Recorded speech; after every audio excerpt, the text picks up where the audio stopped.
सनातन भारत की आध्यात्मिक धारा में पुराण केवल कथा नहीं, वह सत्य, धर्म और ब्रह्म ज्ञान का सजीव प्रवाह हैं। इनमें ब्रह्म पुराण वह दिव्य ग्रंथ है जिसमें सृष्टि के आरंभ से लेकर भगवान श्रीहरि के अनंत अवतारों तक की महिमा गूंजती है। यह वही कथा है जहां समय का हर क्षण, युगों का हर परिवर्तन केवल एक ही सत्य की ओर इंगित करता है कि जब जब धर्म क्षीण होता है, तब तब स्वयं भगवान अवतार धारण करते हैं और पुनः जगत में धर्म, प्रेम और संतुलन की स्थापना करते हैं।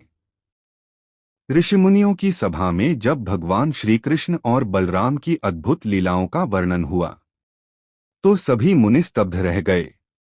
उन्होंने अनुभव किया, यह केवल कथा नहीं, यह तो स्वयं भगवान की योगमाया का प्रकट रूप है। उनकी दिव्य लीलाओं का श्रवण हृदय को पवित्र कर देता है। किंतु मुनियों की जिज्ञासा अब और गहरी हो चली थी। वे जानना चाहते थे कि सृष्टि के आरंभ से लेकर युगों तक भगवान श्रीहरि किस प्रकार बार बार अवतरित होकर असुरों का संहार और धर्म की रक्षा करते हैं। मुनियों ने कहा, मुनिश्रेष्ठ, आपने श्री कृष्ण और बलराम का कैसा अद्भुत महात्म्य बतलाया। उनकी महिमा अलौकिक है। इस पृथ्वी पर भगवान के महात्म्य की चर्चा अत्यंत दुर्लभ है। महाभाग, आपके मुख से भगवत कथा सुनते सुनते हमें तृप्ति नहीं होती, अतः उनकी लीलाओं का पुनः वर्णन कीजिए। हमने साधु पुरुषों के मुख से सुना है कि पुराणों में अमित तेजस्वी भगवान विष्णु के वाराह अवतार का वर्णन है। ब्राह्मण, भगवान नारायण ने किस प्रकार वाराह रूप धारण किया और किस प्रकार अपनी दंष्ट्रा से एकार्णव में डूबी हुई पृथ्वी का उद्धार किया। सबको अपनी ओर आकृष्ट करने वाले परम बुद्धिमान भगवान श्रीहरि की समस्त लीलाओं का हम विस्तार पूर्वक श्रवण करना चाहते हैं। व्यास जी बोले, मुनिवरों, तुम लोगों ने मुझ पर यह बहुत बड़े प्रश्न का भार रख दिया। मैं यथाशक्ति तुम्हारे प्रश्नों का उत्तर दूंगा। भगवान विष्णु की लीलाकथा का श्रवण करो। भगवान विष्णु के प्रभाव को सुनने में जो तुम्हारा मन लगा है, यह बहुत बड़े सौभाग्य की बात है। अतः श्री विष्णु की जो जो लीलाएं हैं, उन सबका वर्णन सुनो। वेदवेत्ता ब्राह्मण, जिन्हें सहस्रमुख, सहस्रनेत्र, सहस्रचरण, सहस्रशिरा, सहस्रकर, अविनाशी देव, सहस्रजिह्न, भासवान, सहस्रमुकुट, प्रभु, सहस्रदाता, सहस्रादि, सहस्रबाहु, हवन, सवन, होता, हव्य, यज्ञपात्र, पवित्रक, वेदी, दीक्षा, समिधा, खुवा, श्रुक, सोम, सूर्य, मुसल, प्रोक्षणी, दक्षिणायन, अध्वर्यु, सामक, ब्राह्मण, सदस्य, सदन, सभा, युग, चक्र, ध्रुवा, दर्वी, चरु, उलूखल, प्रागवंश, यज्ञभूमि, छोटे बड़े चराचर जीव, प्रायश्चित्त, अर्घ्य, स्थंडिल, कुश, मंत्र, यज्ञ को वहन करने वाले अग्निदेव, यज्ञभाग, भागवाहक, अग, राशन भोजी, सोमभोक्ता, हुतार्ची, उदायुध तथा यज्ञ में सनातन प्रभु कहते हैं, उन श्रीवत्स चिह्न विभूषित देवेश्वर भगवान विष्णु के सहस्रों अवतार हो चुके हैं और समय समय पर होते रहते हैं। उनका जो वाराह अवतार है, वह वेद प्रधान यज्ञ स्वरूप है। चारों वेद उनके चरण और यूप उनकी दाढ़ें हैं।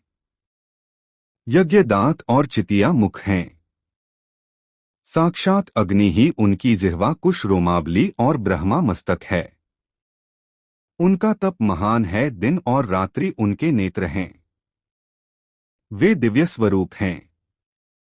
वेद उनका अंग और श्रुतियां आभूषण हैं। हविष्य नासिका, श्रुवा थूथुन और सामवेद का गंभीर घोष ही उनका स्वर है। वे सत्य धर्म स्वरूप, श्री संपन्न तथा क्रम, गति और विक्रम, पराक्रम के द्वारा सम्मानित हैं। प्रायश्चित्त उनके नख, पशु उनके घुटने तथा यज्ञ उनका स्वरूप है। उद्गाता अंतर, आंत, होमलिंग, औषधि एवं महान फल बीज हैं। वादी अंतरात्मा, मंत्र नितंब और सोमरस उनका रक्त है। वेदी कंधा, हविष्य गंध तथा हव्य और गव्य उनका प्रचंड वेग है। प्रागवंश, यजमान गृह उनका शरीर है। वे परम कांतिमान और नाना प्रकार की दीक्षाओं से संपन्न हैं। दक्षिणा उनका हृदय है। वे महान योगी और महायज्ञमय हैं। उपाकर्म वेदों का स्वाध्याय उनका हार और प्रवर्ग एक प्रकार की होमाग्नि उनका आभूषण है। नाना प्रकार के छंद उनके चलने के मार्ग हैं। गूढ़ उपनिषद उनके बैठने के लिए आसन हैं। पृथ्वी की छायारूप पत्नी सदा उनके साथ रहती हैं। वे मणिमय शिखर की भांति पानी के ऊपर प्रकट हुए। समुद्र, पर्वत, वन और कान्नों सहित समस्त पृथ्वी एकार्णव के जल में डूबी थी। संपूर्ण जगत के आदि कारण और सहस्रों मस्तकों वाले भगवान ने वाराह रूप में प्रकट होकर एकार्णव में प्रवेश किया तथा सब लोगों का हित करने की इच्छा से पृथ्वी को अपनी दाढ़ पर उठा लिया। इस प्रकार समस्त जीवों के हितैषी भगवान यज्ञवाराह ने समुद्र जल को धारण करने वाली समूची पृथ्वी का उद्धार किया। द्विजवरों, यह वाराह अवतार का वर्णन हुआ। उसके बाद भगवान का नरसिंह अवतार हुआ। उस अवतार में भगवान ने नरसिंह रूप धारण करके हिरण्यकशिपु नामक दैत्य का वध किया था। प्राचीन काल के सत्ययुग की बात है। दैत्यों के आदि पुरुष देवशत्रु बलाभिमानी हिरण्यकशिपु ने बड़ी भारी तपस्या की। वह 11,500 वर्षों तक शम, दम तथा ब्रह्मचर्य का पालन करता हुआ मौन व्रत लेकर जप और उपवास में संलग्न रहा। उसकी तपस्या और नियम पालन से स्वयंभू भगवान ब्रह्मा जी बहुत प्रसन्न हुए। उन्होंने हंस से जुड़े हुए सूर्य के समान तेजस्वी विमान द्वारा स्वयं आकर दैत्य को वरदान दिया। उनके साथ आदित्य, वसु, मरुदगण, देवता, रुद्रगण और विश्वेदेव भी थे। ब्रह्मवेत्ताओं में श्रेष्ठ चराचर गुरु ब्रह्मा जी ने उस दैत्य से कहा, सुव्रत, तुम मेरे भक्त हो। मैं तुम्हारी इस तपस्या से बहुत प्रसन्न हूं। तुम्हारा कल्याण हो। तुम कोई वर मांग और उसके द्वारा अभीष्ट वस्तु प्राप्त करो। हिरण्यकशिपु बोला, लोक पितामह, देवता, असुर, गंधर्व, यक्ष, नाग और राक्षस मुझे मार न सकें। तपस्वी ऋषि भी क्रोध में आकर मुझे शाप न दें। किसी अस्त्र या शस्त्र से, वृक्ष या पर्वत से अथवा सूखी या गीली वस्तु से ऊपर या नीचे कहीं भी मेरी मृत्यु न हो। जो मेरे सेवक, सेना और वाहनों सहित मुझे एक ही थप्पड़ से मार डालने में समर्थ हो, उसी के हाथ से मेरी मृत्यु हो। ब्रह्मा जी ने कहा, तात, ये दिव्य और अद्भुत वर मैंने तुम्हें दिए। इन संपूर्ण अभीष्टों को तुम निःसंदेह प्राप्त करोगे। यूं कहकर पितामह ब्रह्मा जी ब्रह्मर्षिगणों से सेवित वैराजपद ब्रह्मधाम को चले गए। तदंतर उस वरदान की बात सुनकर देवता, नाग, गंधर्व और मनुष्य ब्रह्मा जी की सेवा में उपस्थित हुए और बोले, भगवन, इस वरदान से तो वह असुर हम लोगों को सदा ही कष्ट पहुंचाता रहेगा, अतः हमारे ऊपर प्रसन्न हो उसके वध का भी उपाय सोचिए। ब्रह्मा जी ने कहा, देवताओं, उसे अपनी तपस्या का फल अवश्य प्राप्त होगा। उसका भोग समाप्त होने पर वह साक्षात भगवान विष्णु के हाथ से मारा जाएगा। ब्रह्मा जी का यह वचन सुनकर सब देवता प्रसन्न हो अपने अपने दिव्य स्थानों को चले गए। वर पाते ही दैत्यराज हिरण्यकशिपु अभिमान में आकर समस्त प्रजा को कष्ट देने लगा। आश्रम में रहने वाले सत्यधर्मपरायण, जितेंद्रिय एवं उत्तम व्रतधारी महाभाग मुनियों को भी उसने सताना आरंभ कर दिया। स्वर्ग के देवताओं को हराकर तीनों लोकों को अपने अधीन करके वह महाबली असुर स्वयं ही स्वर्ग में रहने लगा। वरदान के मद से उन्मत्त होकर पृथ्वी पर विचरते हुए उस दानव ने दैत्यों को तो यज्ञ का भागी बनाया और देवताओं को उससे वंचित कर दिया। तब आदित्य, वसु, साध्य, विश्वेदेव और मरुदगण शरणागत रक्षक सनातन प्रभु महाबली भगवान विष्णु की शरण में गए और इस प्रकार बोले, देवेश्वर, आप हिरण्यकशिपु के भय से हमारी रक्षा करें। आप ही हमारे परम देवता, परम गुरु और परम विधाता हैं। सुरश्रेष्ठ, आप ब्रह्मा आदि देवताओं के भी पालक हैं। आपके नेत्र विकसित कमलदल के समान शोभा पाते हैं। आप शत्रु पक्ष का नाश करने वाले हैं। भगवन, हमें शरण दीजिए और दैत्यों का संहार कीजिए। भगवान वासुदेव ने कहा, देवताओं, भय छोड़ो, मैं तुम्हें अभय देता हूँ। तुम शीघ्र ही पहले की भांति स्वर्गलोक को प्राप्त करोगे। मैं वरदान से उन्मत्त दानवराज हिरण्यकशिपु को, जो देवेश्वरों के लिए अवध्य हो रहा है, उसके सेवकगणों सहित मार डालूंगा। यूं कहकर भगवान उन देवेश्वरों को विदा करके स्वयं हिरण्यकशिपु के स्थान पर आए। उस समय उन्होंने आधा शरीर मनुष्य का और आधा सिंह का बना रखा था। इस प्रकार नृसिंह देह धारण किए हाथ में हाथ मिलाए हुए आए। उनके शरीर का वर्ण मेघ के समान श्याम था। शब्द भी मेघ की गर्जना के समान ही गंभीर था। ओज और वेग में भी वे मेघ के ही सदृश थे। मतवाले सिंह के समान उनकी चाल थी। यद्यपि हिरण्यकशिपु बलाभिमानी दैत्यों से सुरक्षित और अत्यंत बलशाली था, तो भी भगवान ने उसे एक ही थप्पड़ से मारकर यमलोक पहुंचा दिया। यह नृसिंह अवतार की कथा कही गई। अब वामन अवतार का वर्णन सुनो। भगवान का वामन रूप दैत्यों का विनाश करने वाला था।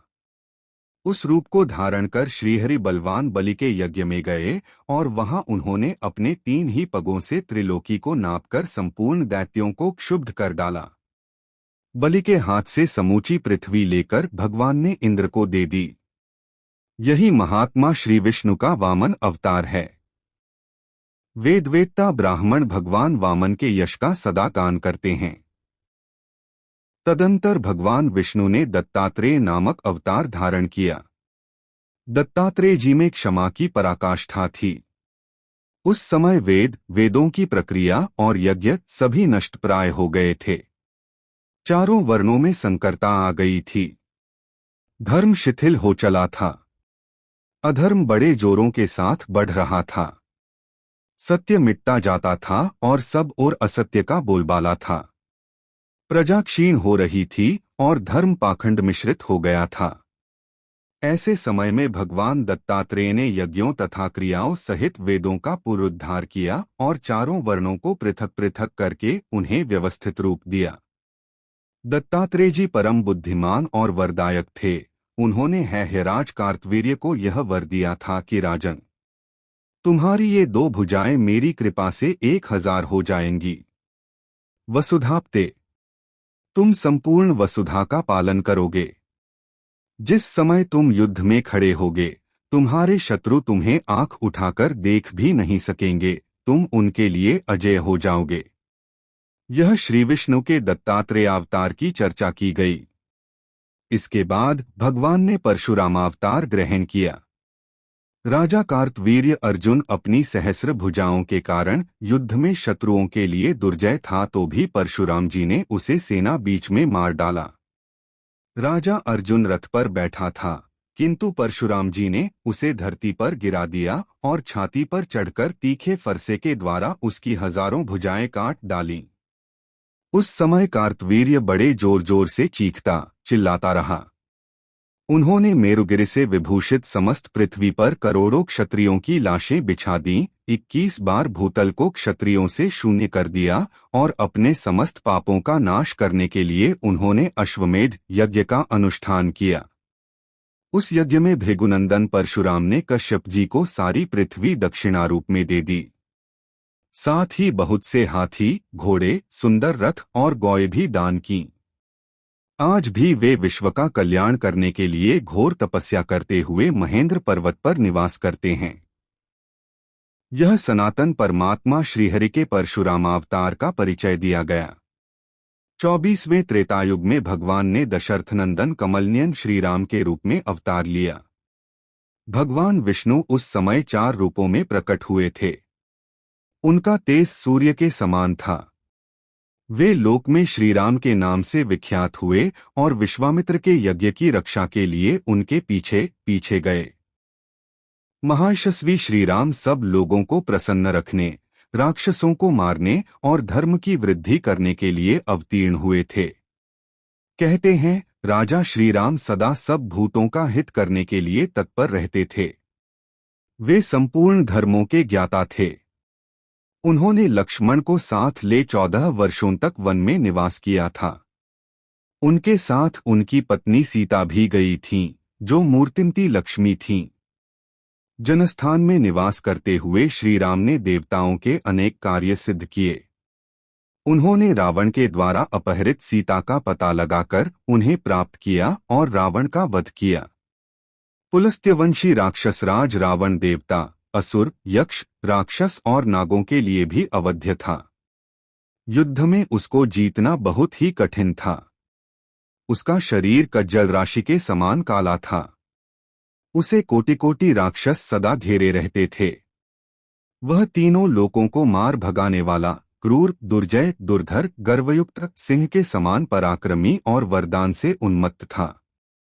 देवताओं के लिए तो उसकी ओर देखना भी कठिन था। ऐसे रावण को भगवान श्री राम ने सेना और सचिवों सहित संग्राम में मार डाला। इसके पहले उन्होंने और भी कई अलौकिक कर्म किए थे। अपने मित्र सुग्रीव के लिए उन्होंने महाबली वानरराज वाली को मारा और सुग्रीव को किष्किंधा के राज्य पर अभिषिक्त किया। मधु का पुत्र लवण नाम का दानव मधुवन में रहता था। वह वीर तो था ही, वर पाकर मतवाला हो उठा था। उसे भगवान ने शत्रुघ्न के रूप में जाकर मारा। मारीच और सुबाहु नामक 2 बलवान राक्षस थे, जो शुद्ध अंतःकरण वाले मुनियों के यज्ञों में विघ्न डाला करते थे। उनको और उनके साथी अन्य राक्षसों को भी युद्धकुशल महात्मा श्रीराम ने मार गिराया। विराध और कबंध 2 बड़े भयंकर राक्षस थे। वे पूर्वजन्म में गंधर्व थे, किंतु शाप से मोहित होकर राक्षस भाव को प्राप्त हुए थे। उन्हें भी नरश्रेष्ठ श्रीराम ने मारकर शाप मुक्त कर दिया। श्रीराम बाण, अग्नि, सूर्य किरण और विद्युत के समान तेजस्वी, तपाए हुए स्वर्ण से युक्त विचित्र पंखों से सुशोभित तथा महेंद्र वज्र के सदृश सारयुक्त थे। उन्हीं द्वारा उन्होंने युद्ध में शत्रुओं का नाश किया। परम बुद्धिमान महर्षि विश्वामित्र ने देवताओं के लिए भी दुर्धर्ष दैत्यों का वध करने के लिए श्री रघुनाथ जी को अनेक दिव्य अस्त्र शस्त्र प्रदान किए थे। पूर्व काल में जबकि महात्मा राजा जनक के यहाँ यज्ञ हो रहा था, श्रीराम ने खेल में ही महेश्वर के धनुष को तोड़ डाला था।